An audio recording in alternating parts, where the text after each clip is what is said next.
Adjor, May 25, Nueva Ecija. Ano ang degla? So, ang lumabas po kahapon ng umaga sa Nueva Ecija ay 15 at 40. Sa hapon naman po ay 13 at 14. Ang sumada po ng 15 ay 4.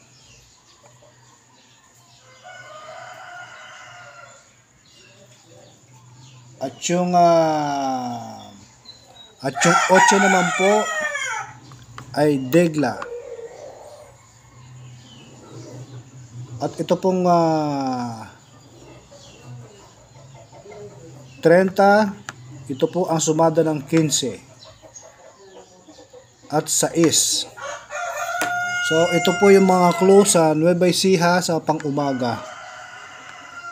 4, 8, 30, 6.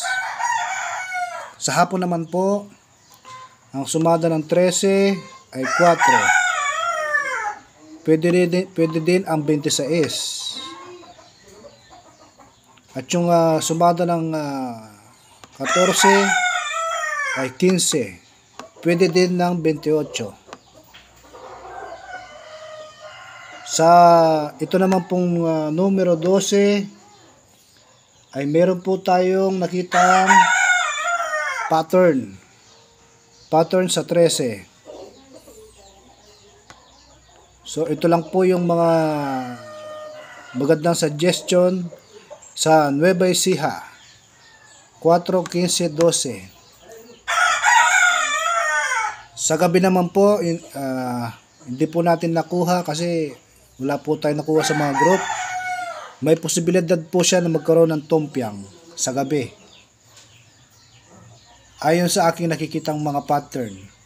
Ito pong mga nasabi ko to ay haka-haka lang at kuro-kuro. Wala pong kasiguraduhan na ito'y lalabas. So sa mga nakapalo kay Tumbok Salud, alam po nila ang mga diskarte. Kaya marami pong nagsusubaybay. Nueva Ecija, May 25. Maraming salamat po. Follow and i-click nyo lang po ang notification bell para updated po kayo sa mga susunod na mga video. Nueva Ecija, May 25. Adjor.